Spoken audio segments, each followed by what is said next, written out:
actually have something that you guys might find really interesting. But if you cook your rice and your potato and you don't like rinse it out or anything after you've cooked it and you put it into the fridge, you actually increase the resistance starch of the carbs, and resistance starch is very nourishing for the gut lining.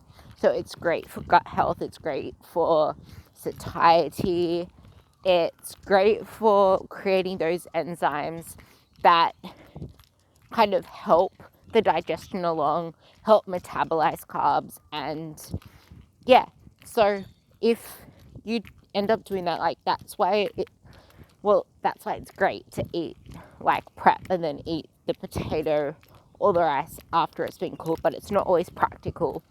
But whenever I used to have rice, I'm not a fan of rice to be honest, but whenever I used to have rice, I used to just cook it and never rinse the starch out of it. So give that a go. You might find it much more filling, and you might find that you'll be way more like not just satisfied, but you'll start feeling your digestion improve and your gut kind of feel better. But you need to chew your food. Always chew your food. Anyway, that's just a quick fun tip.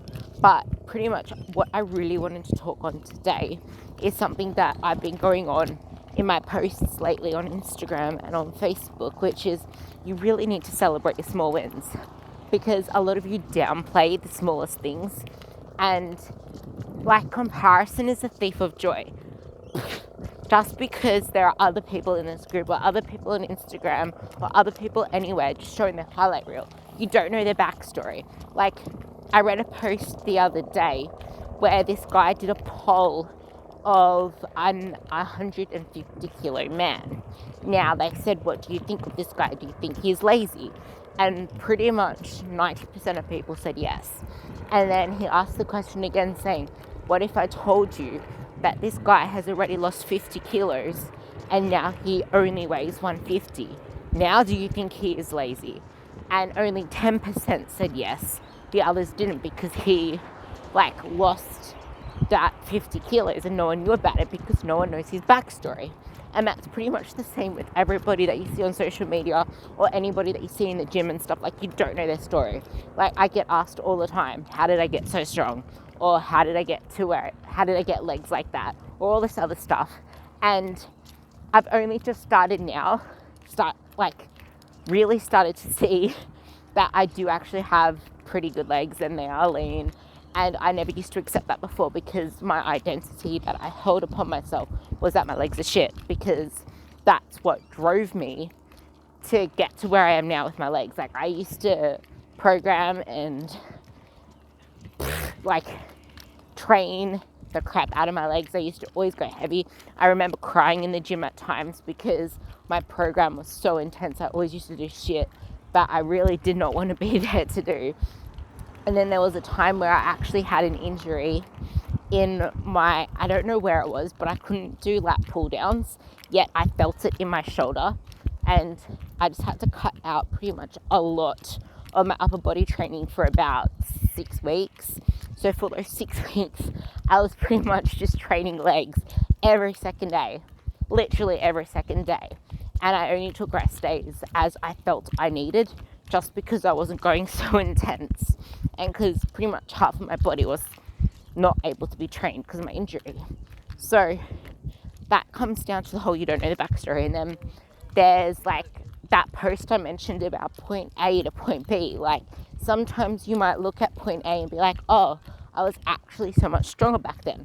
Like, there's a guy that I'm friends with who used to be so much stronger and so much more jacked, and right now he's not. And he always shares videos from his lifting back those days, and he's like, wow, I used to be so strong, blah blah blah.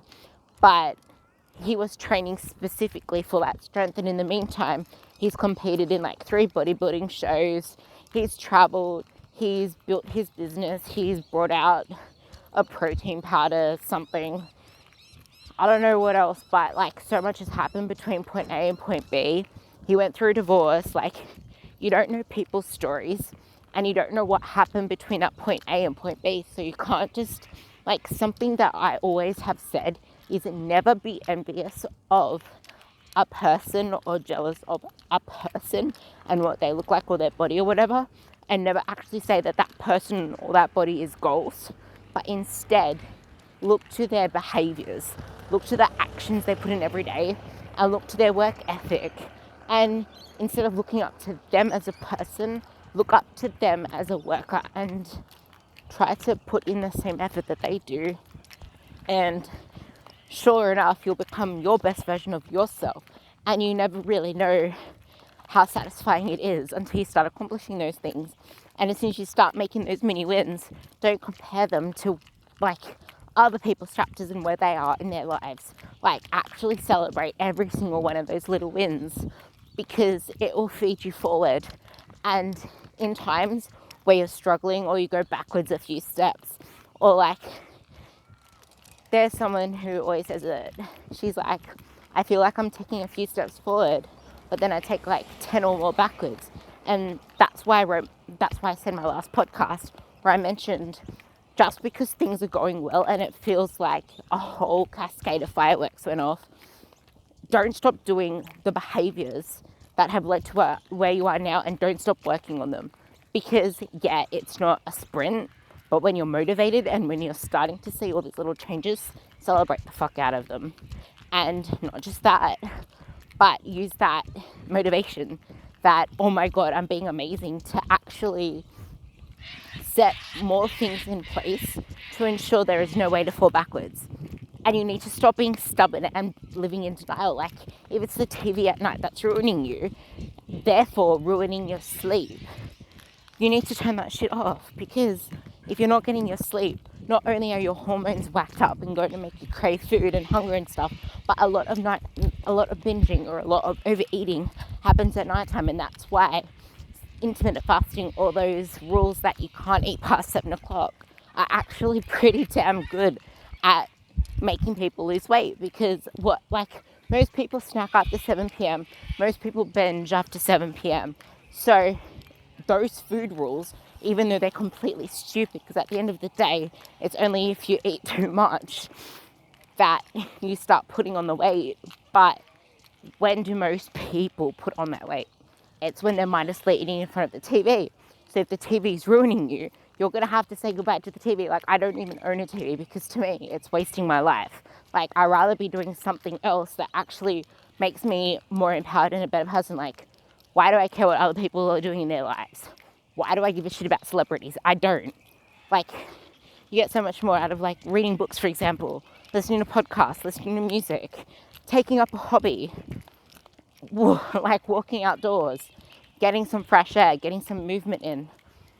Like, there's just so much that you can actually do to create a better life for yourself than just sitting on the couch watching TV. Like, yeah, sometimes you need to chill the fuck out, but there's other stuff you can do, like colouring in or playing Sudoku, or like find a word, or stuff that actually gets you mentally stimulated, where your brain's actually working and you're not like going to end up mindlessly eating or something. So that's something that you can think of.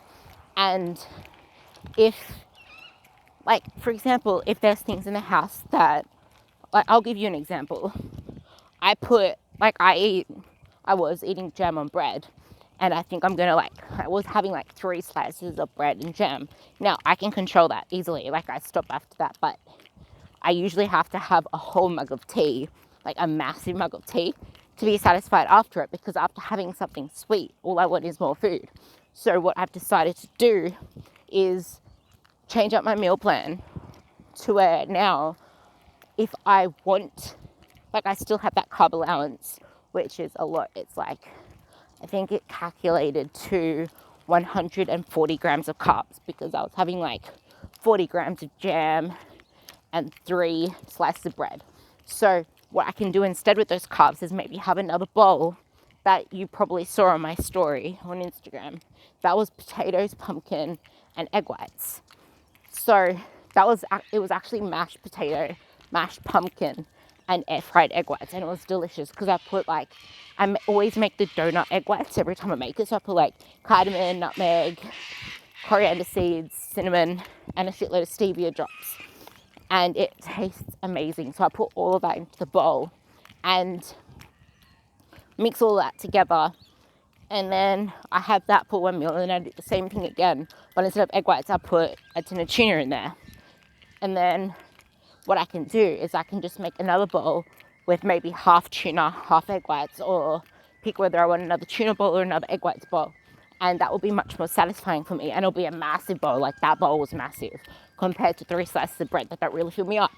And then that usually leaves over more carbs. So what I can do is just have more cereal, because I literally fulfill all of my micronutrient needs, all my vitamins and stuff during the day, which is why I save that for nighttime, because if I don't end up having everything I need in the daytime, then I have to overhaul my carbs at night to make sure that I get that in. But I pretty much follow the same meal plan every single day. And if something's not working, I change it and then I stick to it, because I don't like overthinking things. But anyway, that's pretty much going on about it. And the main idea is to actually keep yourself satisfied during the day and celebrate every single mini win. Keep accountable to me. That was just pretty much rambling about how I kind of manage, like having that option there where you guys know that you don't have to restrict yourself from eating late at night, but you need to restrict yourself from putting yourself into an environment that doesn't serve you. Because now what I'm going to do is, because I'm not finishing it, I'm going to put the gem right away out of sight under everything in a different drawer. And unless I actively want to have it, I won't be getting it out, because I'm not going to be glaring it in the face anymore.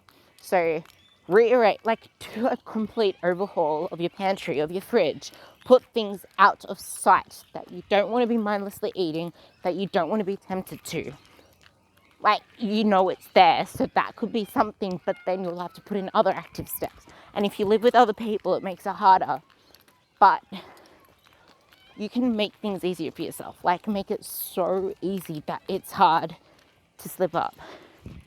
The little changes really make a difference. Like, I gave someone else advice where she's like, if you just stay at home and the kitchen's there and the pantry's there and you're likely to just mindlessly eat, get the hell out of the house. Take whatever you're doing outside. Because if you were actually doing something important that you need to be in the house for, then that should be distracting you.